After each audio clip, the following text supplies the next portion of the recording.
कोकणातील प्रत्येक घडामोडींचे लाईव्ह अपडेट पाहण्यासाठी आताच कोकण कटा न्यूजच्या सर्व सोशल मीडियाच्या प्लॅटफॉर्मला लाईक, फॉलो आणि सबस्क्राइब करा।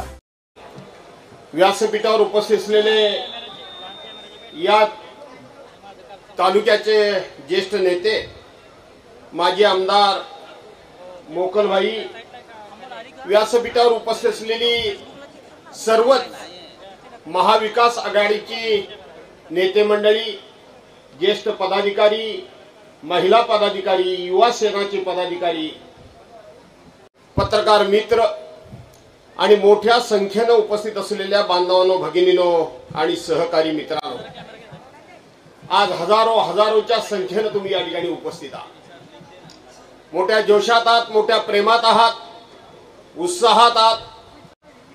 अशाच पद्धतीने 20 तारखेला आपल्या सर्वांना एक पवित्र असं राष्ट्रीय कर्तव्य पार पाडायचं आहे। आपल्या सर्वांना 2.5 वर्षापूर्वी या महाराष्ट्रामध्ये जी गद्दारी झाली, ती गद्दारी मातीमोल करायची आहे आणि ती मातीमोल करण्याकरता म्हणून 20 तारखेला असेच घराघरातून हजारोच्या संख्येने बाहेर या। कुणी कोणाला मतदान केंद्रावर चल म्हणून म्हणण्याची आवश्यकता नाही, मी कशाने जाऊ हे विचारण्याची आवश्यकता नाही। स्वतःहून मतदान केंद्रामध्ये जा आणि त्या मतदान केंद्रावर गेल्यानंतर आपले भाऊ संजय कदम यांच्या नावासमोर मशाली ही निशाणी दिसेल, त्या मशाली समोरचं बटन दाबून आपल्या भाऊला हजारो मतांनी विजयी करा, अशा प्रकारचा आग्रह आणि विनंती करण्याकरता म्हणून मी या ठिकाणी उभा आहे। बांधव, तुमचा सगळ्यांचा उत्साह बघितला तर फार काय मी तुम्हाला काही सांगायला पाहिजे अशातला भाग नाही, परंतु तरी देखील काही गोष्टी या तुमच्या सर्वांच्या समोर मांडल्या पाहिजेत, सांगितल्या पाहिजेत। ही निवडणूक ज्या वेळेला सिंधुदुर्गापासून इथं आलो, मोहम्मदभाई रकांगींनी तोंडाने उल्लेख नाही केला, परंतु हाताने इशारा केला, तुम्ही पूर्णपणे समजलो आणि आदित्य साहेब पण समजलो। ही निवडणूक जशी गद्दार विरुद्ध खुद्दार आहे, तशीच धनशक्ती विरुद्ध जनशक्तीची निवडणूक आहे, हे विसरू नका। आज धनशक्ती ही 50 खोक्यामधून ज्यांच्याकडे गेले ते सावंतवाडीचे दीपक केसरकर यांच्या विरोधात सामान्यातला सामान्य एक शिवसेनेचा राजन तेली निवडणूक लढतोय। एका चंगू समोर माझा सहकारी वैभव नाईक निवडणूक लढतोय, दुसऱ्या मंगू समोर आमचा संदेश पारकर निवडणूक लढतोय। राजन साळवी विधिमंडळातला माझा सहकारी त्या ठिकाणी एका धनाढ्य बलाढ्य अशा उमेदवारासमोर निवडणूक लढतोय। त्या ठिकाणी बाळ माने हे सुद्धा इथं उदय सामंत सारख्या एका धनाढ्य आणि मस्तावल माणसाच्या समोर निवडणूक लढतायत। चिपळूण मध्ये सुद्धा तिथे राष्ट्रवादी शरदचंद्र काँग्रेस पक्षाचे उमेदवार प्रशांत यादव हे सुद्धा निवडणूक लढतायत। आणि या ठिकाणी सामान्यातला सामान्य तुमच्या सर्वांच्या मध्ये बसणारा, अरे भजन असलं की हातामध्ये टाळ घेऊन वारकऱ्यांमध्ये रगणारा, पंढरीच्या एकादशीला कालच एकादशी झाली, परवांच्या दिवशी मंगळवारी एकादशी झाली, मंगळवारच्या एकादशीला पंढरपूरच्या वाळवंटामध्ये ज्ञानबा तुकाराम म्हणून तुमच्यामध्ये तुमच्यासारखा होणारा, तिथं एखादा जर काही नमन असेल, एखादा कीर्तन असेल, एखादा भजन असेल, नाहीतर शिमग्यातला त्या ठिकाणी तो जो शंकासुराचा नाच असेल, तो नुसता बघितला तरी माझा भाऊ उतरतो आणि तुमच्याप्रमाणे होऊन तुमच्यासारखा नाचतो ना। कुठे अपघात होऊ द्या, कुठे ऍक्सिडेंट होऊ द्या, कोणाचं मैत होऊ द्या, कोण विद्यार्थी एखादा परीक्षेमध्ये पास होऊ द्या, कोणाला एखादा प्रमोशन मिळू द्या, कुठल्या एखाद्या अधिकाऱ्याला प्रमोशन मिळू द्या, दिवस नाही रात नाही, हा नेता नव्हे तर तुमचा भाऊ म्हणून प्रत्येकाच्या सुखदुःखामध्ये सहभागी होणारा माणूस आहे, तुमच्या प्रत्येकाच्या सुखदुःखामध्ये सहभागी होणारा माणूस आहे। मग पलीकडच्या बाजूला धनशक्ती आहे, पलीकडच्या बाजूला धनशक्ती आहे, मग या धनशक्तीला तुमच्यासारखी अफाट जनशक्ती हरवणार आहे की नाही हरवणार आहे? हरवणार ना। आणि म्हणून ही निवडणूक गद्दार विरुद्ध खुद्दार जशी झाली तशी धनशक्ती विरुद्ध जलशक्ती होणार आहे. सामान्यातल्या सामान्य माणसाला, गरीबातल्या माणसाच्या घराघरामध्ये एक आत्मविश्वास जागवा. एक आत्मविश्वास त्याच्या मनामध्ये असा निर्माण करा की माझ्याकडे पैसे नाही पण माझ्याकडे कौशल्य आहे, माझ्याकडे जनतेची सेवा आहे पण माझ्याकडे पैसे नाहीत म्हणून मी निवडणूक लढवू शकत नाही, असा संदेश पाठवला तर हे लोकशाहीला धोक्याचं आहे. हे लोकशाहीला धोक्याचं आहे. म्हणून हा संदेश पाठवा की कितीही पैसे असू द्या, त्या पैशाचा पराभव आमच्या निष्ठा केल्याशिवाय राहणार नाहीत. ही दाखवण्याची संधी तुम्हाला आलेली आहे. ही दाखवण्याची संधी आलेली आहे. आणि म्हणून मित्रांनो, मी तुम्हाला एवढंच सांगतो की आणखीन एका गोष्टीची काळजी तुम्हाला घेण्याची गरज आहे. खूप काळजी घेण्याची गरज आहे. या भागामध्ये उभ्या आयुष्यात तुमच्या डोळ्यासमोर कायम राहिलेली आहे आणि ती सुद्धा उद्या मतदान केंद्रावर गेल्यानंतर तिथे धनुष्यबाण ही दिसेल तुम्हाला. मी जाणीवपूर्वक तुम्हाला हे सांगतोय, तिथं धनुष्यबाण तुम्हाला निशाणी दिसेल, पण तो धनुष्यबाण हिंदू हृदय सम्राट शिवसेना प्रमुख मान्य बाळासाहेब ठाकरेंचा खरा धनुष्यबाण नाही, तर तो धनुष्यबाण चोरांनी चोरलेला धनुष्यबाण आहे. तो चोरांनी चोरलेला धनुष्यबाण आहे. आज मला तुम्हाला त्या धनुष्यबाणाची एक कथा, आख्यायिका नाही, कथा आणि वस्तुनिष्ठ गोष्ट मला तुम्हाला सांगायची आहे. आदित्य साहेबांना जायची घाई असली तरी सुद्धा मला ती सांगायची आहे. मी उद्धव साहेबांच्या बरोबर जे जे प्रसंग घडले त्या सगळ्या प्रसंगामध्ये उद्धव साहेबांच्या बरोबर कायम पाठीशी खंबीरपणे उभा राहिलो. 22 जून 2022 रोजी या 40 गद्दारांनी उद्धव साहेबांचा घात केला आणि घात करून त्यांना राजगादीवरून खाली ओढलं, त्यांना पदच्युत केलं. त्या क्षणाला सुद्धा मी तिथं हजर होतो. आठवा तो दिवस ज्या दिवशी 22 तारखेला वर्षा बंगला, उद्धव साहेब असतील, आमच्या रश्मी वहिनी असतील, आदित्यजी असतील, नाही तर तेजसजी असतील, केवळ 2 बॅगा घेऊन बाहेर पडले. हसत मुखानं बाहेर पडले. दरवाजाला फुलांचं तोरण होतं. दरवाजाला तोरण होतं. उद्धव साहेब शांतपणे दरवाजातून बाहेर आले. नेहमीप्रमाणे सर्वांना हात जोडून त्या माणसाने अभिवादन केलं. चेहऱ्यावर कुठलंही दुःख नव्हतं, निराशा नव्हती, पद गेल्याचं अजिबात त्या ठिकाणी दुःख नव्हतं. हसत मुखानं ते पहिल्या त्यांनी त्या ठिकाणी सर्वांचं स्वागत केलं. धो धो पाऊस पडत होता. उद्धव साहेब गाडीतून आपल्या मातोश्रीकडे चालले होते आणि उभा महाराष्ट्र ओक्साबोक्शी रडत होता. उभा महाराष्ट्र ओक्साबोक्शी रडत होता. एका प्रामाणिक माणसाला, एका सज्जन माणसाला, एका सरळ माणसाला त्याच्याच माणसाने विश्वासघातानं आधा बंगला सोडायला लावला. याचं दुःख उभ्या महाराष्ट्राला त्या दिवशी झालं होतं. ते उद्धव साहेब मी बघितले. उद्धव साहेब म्हणजे सत्ता गेलेले उद्धव साहेब मी बघितले. त्यांच्यावर एवढं मोठं प्रचंड अशा प्रकारची शस्त्रक्रिया झाली. दुसऱ्याच्या हाताच्या आधारानं उद्धव साहेब बसत होते, उठत होते. ते मी उद्धव साहेब बघितले. उद्धव साहेबांनी मुख्यमंत्री पदाचा राजीनामा दिला. त्या दिवशी राज्यपाल भवनावर उद्धव साहेबांच्या बरोबर मी गेलो होतो. आदित्यजी देखील होते. ते उद्धव साहेब मी बघितले. मोकळ भाई तेही मी उद्धव साहेब बघितले. चारी बाजूने आरोप प्रत्यारोप होत होता. चारी बाजूने कोले कुत्रे त्यांना घेरण्याचा प्रयत्न करत होते. त्या वेळेला कायम मी उद्धव साहेबांच्या आजूबाजूला बसून निरीक्षण करत होतो. मला उद्धव साहेबांचं कौतुक एवढ्या करता वाटत होतं की एकदाही त्यांच्या चेहऱ्यावर मी कधी दुःख बघितलं नाही, निराशा बघितली नाही, हतबल झालेले बघितले नाही. अरे खचलेले तर अजिबात उद्धव साहेबांना मी बघितले नाही. धीर गंभीरपणे आपले रोजचे नित्याचे व्यवहार पार पाडले. आणि एक दिवस संध्याकाळी मी भांडुपला, तिथले आमचे रमेश कोरगावकर नावाचे आमदार होते, त्यांच्या सभेला गेलो होतो. मी सभा आटपून आलो आणि घाटकोपर मध्ये एबीपीचा प्रतिनिधी, चॅनलचा प्रतिनिधी राजू सोनवणे यांनी मला फोन केला. ऐकून घ्या मित्रांनो. फोन केला आणि सांगितलं भास्करराव घात झाला. बोलो काय झालं? तर निवडणूक आयोगानं आपला पक्ष गद्दारांना दिला, मिंद्यांना दिला. आपल्या पक्षाचं नाव गद्दारांना दिलं, मिंद्यांना दिलं आणि आपला धनुष्यबाण सुद्धा गद्दारांना दिला, मिंद्यांना दिला. मी अस्वस्थ झालो. थोड्या वेळाने मी सावरलो आणि उद्धव साहेबांना फोन केला, साहेब मी असं ऐकतोय ते खरं आहे का? खरं आहे का? साहेब म्हणाले खरं आहे. साहेब मी आता इकडून जातोय, मी येऊ का? साहेब शांतपणे म्हणाले आता येऊ नका भास्करराव, उद्या या. आणि पुढचं आहे का? दुसऱ्या दिवशी आम्ही नेते मंडळी उद्धव साहेबांना भेटायला गेलो. नेहमी सारखे उद्धव साहेब शांतपणे खुर्चीवर बसले होते, पण सारखा खिशातला रुमाल काढून या डोळ्यातून एकदा इकडं पाणी पुसत होते, इकडं पाणी पुसत होते. मी कधी कुठली गोष्ट मनामध्ये ठेवत नाही. सगळे नेते माझ्याकडे बघत होते. मी उद्धव साहेबांना स्पष्टपणे विचारलं, उद्धव साहेब आज तुम्ही सारखे डोळे पुसताय.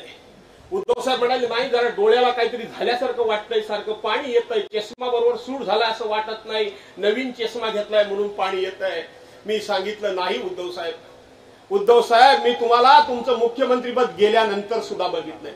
कोरोनाच्या संकटामध्ये या माझ्या महाराष्ट्रातल्या 12.5-13 कोटीला जनतेला वाचवताना तुमची धडपड सुद्धा मी बघितली आहे.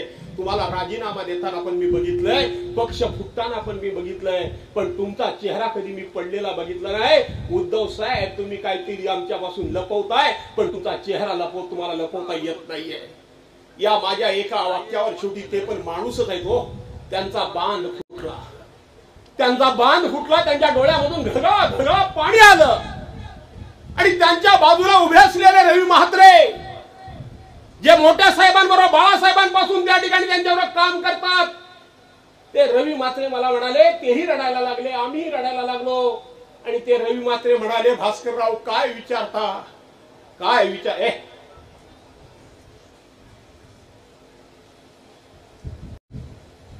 भास्करराव काय विचारता, काय विचारता की बाबा उद्धव साहेबांच्या डोळ्यातनं पाणी येत आहे, अहो येणार नाही तर काय होणार.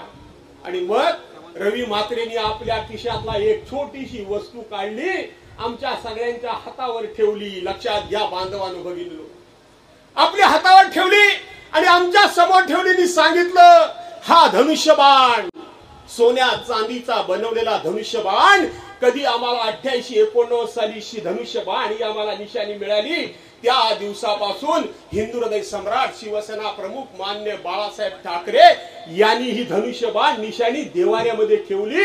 आणि देवाप्रमाणे त्याचं आयुष्यभर पूजन केलं, आयुष्यभर पूजन केलं. बाळासाहेबांच्या नंतर उद्धव साहेब या धनुष्यबाणाचं पूजन करतायत. आणि तो धनुष्यबाण आज आमच्या देवाऱ्यातून बाहेर आला. डोळ्यातून पाणी येणार नाही तर काय होणार, डोळ्यातून पाणी येणार नाही तर काय होणार. हा किस्सा एवढ्या करता सांगतोय की उद्या मतदान केंद्रावर गेल्यानंतर तुम्हाला तिथे धनुष्यबाण दिसणार आहे. आज जे हरामखोर सांगतात की उद्धव शिवसेना प्रमुखांच्या आम्ही खऱ्या अर्थानं वारसदार आहोत, खरी शिवसेना आमची आहे, धनुष्यबाण आमच्याकडे म्हणून हे सांगतात. आणि त्यांच्या बॅनरवर शिवसेना प्रमुखांचा फोटो सुद्धा ते लावतात. बांधवांनो भगिनीनो, त्या शिवसेना प्रमुखांच्या आत्म्याला काय वाटत असेल याचा विचार करा. त्या शिवसेना प्रमुखांच्या आत्म्याला काय वाटत असेल त्याचा विचार करा. अरे हा धनुष्यबाण जो त्यांच्या समोर आहे तो चोरलेला आहे. चुकून जरी त्या धनुष्यबाणावर तुमचा हात गेला तर चोराचे साथीदार म्हणून आपली ओळख होईल. ही तुम्हाला मान्य आहे? ही तुम्हाला मान्य आहे का? या चोरांनी चोरून नेलेला धनुष्यबाण त्याच्या समोर जर मतदान कुणी केलं, जो कोणी म्हणून शिवसेना प्रमुखांना मानतो, शिवसेना प्रमुखांचे वारसदार, विचारक, हकदार, आम्ही शिवसेना प्रमुखांचे शिवसैनिक म्हणून छाती पिटावून सांगतात, त्यांच्या सत्ताविवेक बुद्धीला माझं आव्हान आहे की ह्या धनुष्यबाणावर शिक्का मारला तुम्ही सांगता, त्यांना लाजा वाटत नाही, पण ह्या सामान्य माणूस बसलेला हा शिक्का मारेल, तो मसालीच्या समोरच बटन दाबेल, बाकी कोणाचं दाबणार नाही, बाकी कोणाचं दाबणार नाही. बांधवांनो भगिनींनो, अंगाचा भडका उठतो, अंगाचा भडका उडतो, संताप येतो, चीड येते, संताप येते, चीड येते. पण ही चीड तुम्हाला सुद्धा येते, पण आमच्यासारखं तुम्ही बोलू शकत नाही, आमच्यासारखं तुम्ही भांडण करू शकत नाही. पण तुम्ही मात्र एक करू शकता की तुमच्या बोटातली ताकद जी उद्धव साहेबांनी सांगितलेली आहे ती ताकद या निवडणुकीला दाखवू शकता. तुम्ही लोकसभेला तुमची ताकद दाखवलीत, आता विधानसभेला ताकद दाखवा आणि या कोकणातले पाचीच्या पाची आमदार हे निवडून आणा आणि खऱ्या अर्थानं आम्ही प्रामाणिक आहोत, आम्ही निष्ठावंत आहोत, आम्ही एकनिष्ठ आहोत हे फक्त बोलू नका. त्या एकनिष्ठेची ती साक्ष आणि त्याचे इतिहास लिहिणारे इतिहासकार म्हणून तुमची या नोंद होईल म्हणून तुम्हाला विनंती करतो. अवघड काय नाहीये. संजयराव कदम आतापर्यंत जे तंत्र सांगितलं ते अवलंबत आहे, चांगला अवलंबत घ्यावे. आतापर्यंत जी आयडिया दिली त्याप्रमाणे चालताय ना. पुढचे 4-5 दिवस शिल्लक राहिले, थोडं शांत ठेवा. वहिनी तुरीचं पाणी गरम करून जरा डोक्यावर ठेवा. बरोबर आहे ना. मी ह्याला सांगितलं तुझा वीक पॉइंट काय आहे. विरोधकाची चाल ओळखून संजय कदम खेळी खेळावी लागते आणि म्हणून सांगितलं थोडं डोकं शांत ठेवा. मी रामदास कदमांना जाहीरपणे इथून धन्यवाद द्यायला उभा आहे. खरं तर मी त्याचं नाव पण कधी घेत नाही. घेतो काय म्हणतो मी त्यांना काय विसरलो रे मी. काय ऐकून आलं रे. हे इकडचे बोलत नाही, बहुतेक तिकडनं आलेले दिसत आहेत. आणि म्हणून काही काळजी करू नका. मध्यंतरी मराठा कुणबी हा आरक्षणाचा विषय आला. वाटेल तेवढ्या कुणबी समाजाला शिव्या कोणी दिला नाही की नाही दिला. कुणबी समाजाचा कमीपणा कोणी केला. आम्ही ह्यांच्यावर रोटी बेटी तिचा व्यवहार करत नाही म्हणून कोण बोलला. राणे बोलला की नाही तो. हे राणे म्हणजे साहेब ते तिकडचे राणे नव्हे, हे चांगले राणे. हे कोंबड्या मिळ्या पाळत नाही. आणि वेळ होतोय म्हणून सांगितलं असतं मी. आणि म्हणून कुणी शिव्या दिल्या. माझ्या मुस्लिम बांधवांना या ठिकाणी मला विनंती करायची आहे. त्या रामदास कदमांनी तुमच्याबद्दल दिलेल्या शिवीगाळ, तुमच्याबद्दल बोललेले सगळे शब्द याची क्लिप प्रत्येक मुस्लिमाच्या मोबाईल मध्ये आहे की नाही. आहे ना. अरे स्वाभिमान नावाची गोष्ट काय आहे का नाही. त्या माणसाला तुम्ही मत द्याल नाही, काळजी करू नका. दुसरी गोष्ट सूर्यकांत दळवी भरीकडे जाऊ दे. त्याचा सुद्धा आत्मा वर खाली होतच असेल. बरोबर आहे का नाही. कुठेही चुकून आलो. त्यांना आई बहिणीवर शिव्या सकाळ संध्याकाळ कुणी दिल्या होत्या. यानेच दिल्या होत्या. दुसरी गोष्ट मला भाजपाला सांगायचं आहे की रामदास कदम म्हणजे डूक धरणारा सरपटणारा कोण. सरपटणारा तुम्ही त्याला भाजपवाल्यांनी पुरेपूर दुखावलेला आहे. दुखावलाय की नाही. भाजपवाल्यांनी दुखावलेला आहे. आणि भाजपवाल्यांनी दुखावलेला असल्यामुळं तूर्त त्याची निवडणूक आहे म्हणून तो गप्प आहे. बिळामध्ये मान खाली घालून आहे. तो तुम्हाला निवडणूक झाल्यानंतर डंख केल्याशिवाय राहणार नाही. हे 100% मी तुम्हाला सांगतो. आणि म्हणून त्यापेक्षा हा माझा मित्र बरा आहे. हा बरा आहे की नाही. नक्की बरा आहे की नाही. हे दिसायला तर आहेच त्याच्यापेक्षा बरा, पण हा बरा आहे का नाही. आणि म्हणून रामदास कदमांनी आपल्या पोराला पाडायची सोय रामदास कदमांनीच केलेली आहे. तुम्ही काळजी करू नका. बरोबर आहे. त्यामुळे त्यांच्याबद्दल बरं वाईट काय मी आज बोलत नाही. सध्या ते माझ्याबद्दल फारच चांगलं बोलतात. ते 100 वेळा माझ्या विरोधात बोलले तर मी एकच असा शब्द वापरतो की बस पुन्हा काय बोलायची हिंमत होत नाही. आणि म्हणून बांधवांनो भगिनीनो आपल्याला आदित्य साहेबांचं भाषण ऐकायचं आहे. मी पुन्हा एकदा आपल्या सर्वांना विनंती करतो. काय म्हणाले परवांच्या दिवशी उत्तर प्रदेशचे मुख्यमंत्री योगी आदित्यनाथ या माझ्या महाराष्ट्रामध्ये काय बोलले आठवतंय का तुम्हाला. काय म्हणाले. बटेंगे तो कटेंगे बोलले की नाही. योगी आदित्यनाथ आम्हाला सांगायचं आहे. हे बघा सगळं इथं हिंदू मुस्लिम बौद्ध शीख ईसाई ख्रिश्चन जैन गुजराती सगळे इथं बसले आहेत. यांना कोण बाटणार आहे. अरे ह्यांना जर कोण बाटणारच नाही तर ह्यांना काटण्याची हिंमत कोणाच्या बापामध्ये असू शकत नाही. शिवसेना यांच्या मागे उभी आहे. यांच्या मागे शिवसेना उभी आहे. उद्धव बाळासाहेब ठाकरे उभे आहेत. आदित्य उद्धव ठाकरे उभे आहेत. आणि त्याच्या पाठीमागे आम्ही सुद्धा उभे आहोत. कोण काटणार आहे यांना. कोण नाही. अरे आम्हाला ह्या देशामध्ये एकच नारा आहे. आज पंडित जवाहरलाल नेहरूंची जयंती आहे. आम्हाला एकच नारा माहिती आहे की हम सब तो कौन बटाएगा और कौन कटाएगा, कटाएगा कोई हमें, किसी की मजाल है नाही है. फक्त आता निवडणुकीच्या शेवटी इकडे काही बटाया बिटाया करू नका म्हणजे झालं. तेवढी काळजी घ्या अशी विनंती करतो आणि पुन्हा एकदा आपल्या सर्वांना धन्यवाद देतो. भाऊ तुम्हाला शुभेच्छा देतो, 100% शुभेच्छा देतो. तुमच्या लढवयपणाची, तुमच्या हिमतीची मी दाद देतो, मी कौतुक करतो. मी तुमच्या पाठीशी मोठा भाऊ म्हणून उभा राहतो. मी मेहरबानी कोणावर करत नाही, तो माझा कर्तव्याचा भाग आहे म्हणून मी उभा राहतो. पण तुमच्या समोर या ठिकाणी दाद देतो. आदित्यजी तुमच्या परवानगीनं फक्त एक उदाहरण देतो, 1 मिनिट फक्त घेतो. घेऊ काय? एकच उदाहरण देतो. मित्रांनो, पूर येतो, महापूर येतो ना, महापूर येतो की नाही आपल्याकडे कोकणात, तर लयच पूर येतो की नाही. पूर आल्यानंतर त्या नदीमध्ये, त्या पुरामध्ये, त्या महादेमध्ये मोठमोठी झाडं झुडपं वाहून जातात की नाही. मोठमोठे ओढके वाहून जातात की नाही. प्रचंड मोठे ओढके त्या पाण्याच्या प्रवाहावर वाहून जातात, प्रचंड वाहून जातात. पण त्याच पाण्यामध्ये एवढासा मासा हा प्रवाहाच्या बरोबर वाहून जात नाही, तर प्रवाहाच्या विरुद्ध दिशेने पोहतो की नाही. चढणीचे मासे आणि उतरणीचे मासे माहिती आहेत की नाही तुम्हाला? माहिती आहे ना चढणीचे मासे आणि उतरणीचे मासे. ज्या वेळेला पूर येतो तेव्हा मासे वरती येतात, त्या प्रवाहाच्या विरोधात पोहून येतात आणि मोठमोठे ओढके प्रवाहावर वाहून जातात. अरे हा तुमचा भाऊ दिसाला एवढासा असला तरी याच्या हिमतीची दाद द्या, याच्या हिमतीची दाद द्या की ह्याच्या विरोधात एवढा मोठा प्रवाह आहे, तर त्याच्या विरोधात लढण्याचा धाडस हे संजय कदम दाखवतात. आणि म्हणून याच्या मागे उभे राहा, या धाडसाच्या मागे उभे राहा अशा प्रकारची विनंती करतो. विकासावर मी काही बोलणार नाही.